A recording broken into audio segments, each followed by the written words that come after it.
To LIVENODING. In this episode, I want to share with you the breakdown of how I created this Christmas decorations.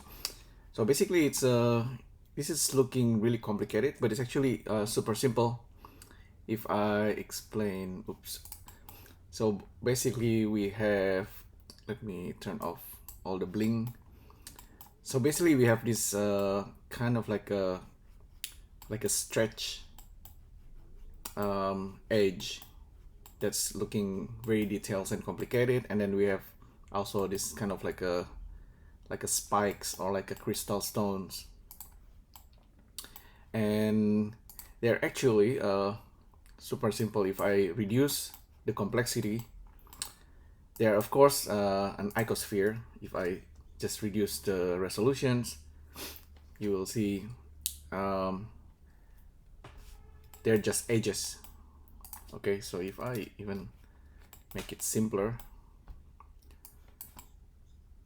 so it's basically just edges, and if I and the icosphere becoming edges because I use mesh to curve, and if I reduce it even further, let's say if I'm using mesh circle,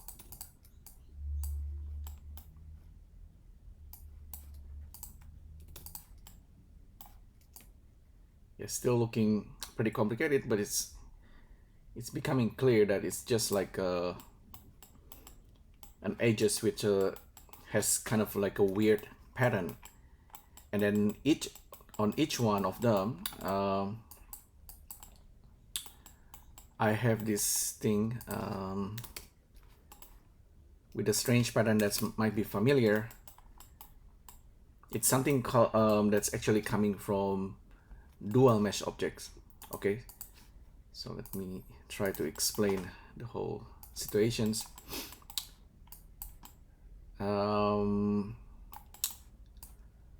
We have distribute points on faces with density, which is so for every holes of the dual mesh, I instance this crystal. If I reduce it to nothing, okay, we have this kind of like it's looking like a Voronoi. This is actually based on the dual mesh setup. So how did I get to this setup is I need to jump back, and I'll try to go back to what it looks like before. So in order to do this, you will need to have Blender 3.0.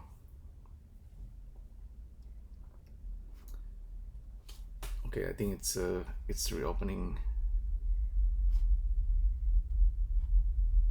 the complex setup. Okay, that's the wrong one. 3.0 alpha, so you need to have 3.1 alpha actually. If I go back to version 5, okay, this is what it looks like before. Okay, this is also already pretty complicated. Let me reduce what's going on.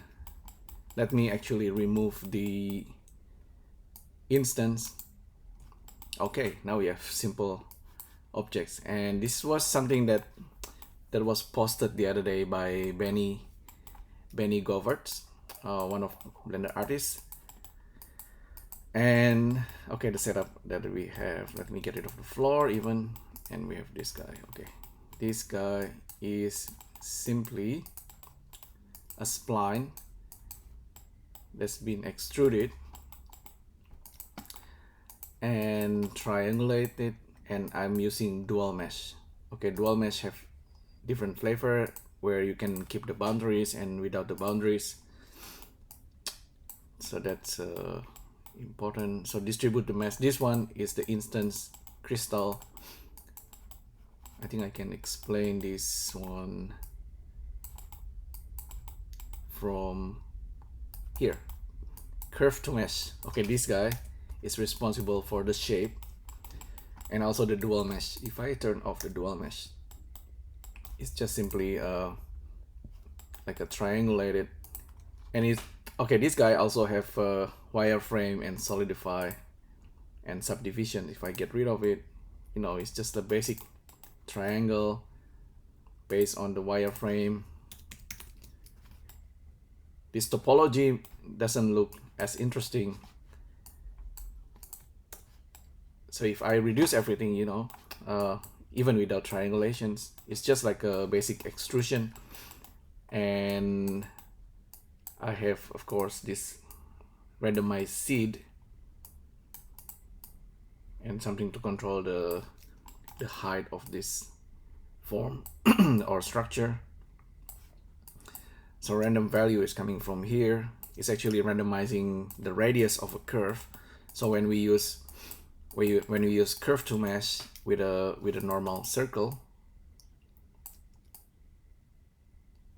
we have this shape, the 3D shape. Okay, so make sure that we understand that first. We can increase the resolutions, of course, but I just keep it simple on that resolutions for this, and then also this resolution. So we have control. It's almost like a cylinder that's been deformed. Okay, this should be kind of like a group nodes in itself. We can use the radius based on the curve like this. So this is almost like a revolve, if you want it to be like that. Or you can have something like this. This is an example from Benny. Okay, if we use triangulations and then we use dual mesh, as usual, we get something that looks like a cell. This is like a fake Voronoi, but it's actually a good one. Okay, so this dual mesh object also, before we use wireframe and we use solidify, it's nothing sort of just like that kind of interesting shape. We could actually, if I use edge split and just split all the edges, and then if I plug this in,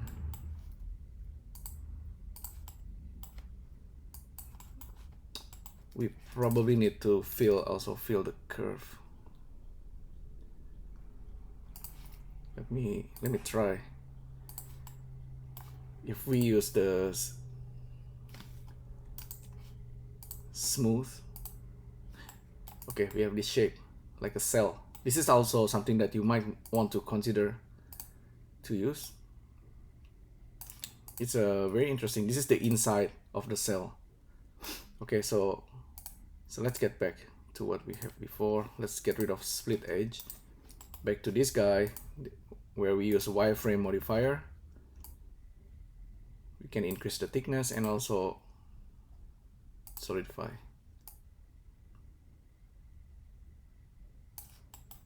And subdivide. Now we end up with this shape.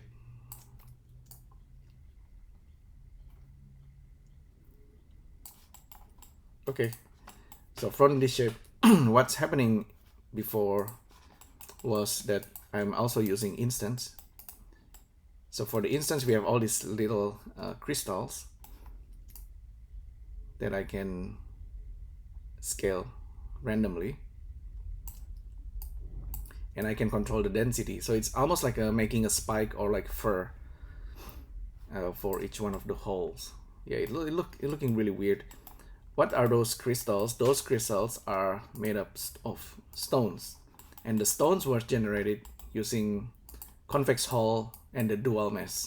All right, so this is also pretty interesting setup. Pretty basic, however.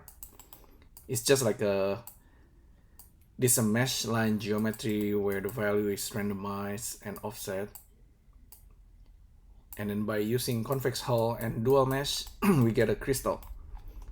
The shader itself is nothing too fancy. The shader is just like a kind of magic texture plug into the metallic. Each one of them have different color because I'm using object info random plug into the hue. Okay, so yeah, and transmission is set to 1, so it's becoming like a transparency. like a glass. So that's basically the setup.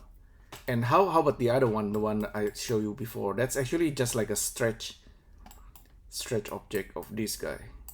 Okay, so imagine if we have like a edge, and then we are kind of adapting the edge into each one of these and stretching this guy over here. We're gonna get that kind of shape like the one that I showed you earlier. So if we get back to our creations, yep, this is exactly what it is. So mesh circle, mesh to curve, plug into the resample curve, and I'm resampling it based on this value. So each one of them is adapting into the edge. Okay, so this is 5 edge circle, for example.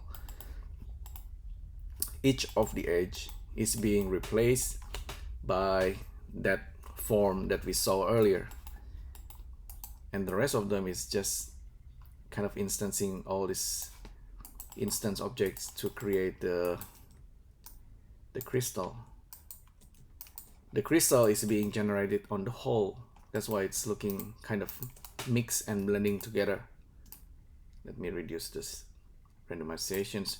This is actually the shape and the scaling for each one of these spike. So at a glance, it's looking like a Christmas decorations, right? It's like a lamp, like a crown. Actually, it's really weird that I end up with something like this, but it's maybe something that you will use. You can randomize this further, I guess. So this is mesh circle, mesh to curve. Okay, it's becoming curve, so we can resample the curve. So that's one thing, but we can also, I think, set position of the mesh and then just random value to randomize the position and offset it. Maybe not too much. Minus 0.1 to 0.1. We have the crown.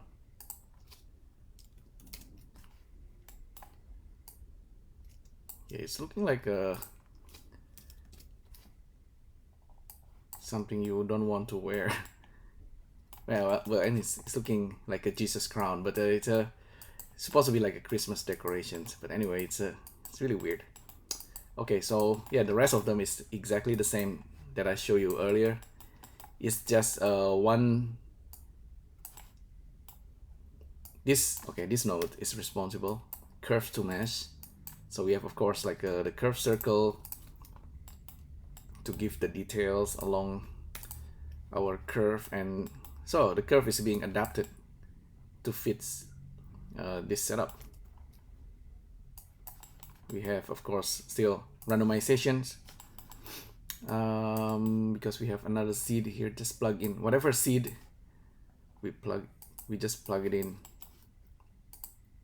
So if I get rid of all the fancy shading and render, we have another variant of this crown.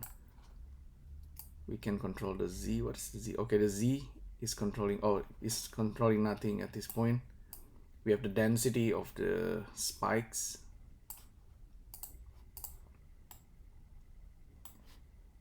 Yeah, you can have as many as you want. Randomize the seed. So each one of them, since we don't have the wireframe and solidify nodes yet, we only have modifier, so we need to use this wireframe and solidify.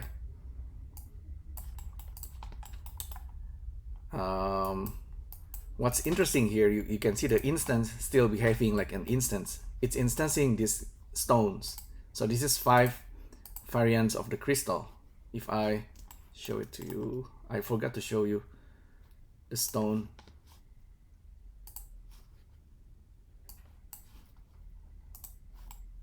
Oh yeah, okay.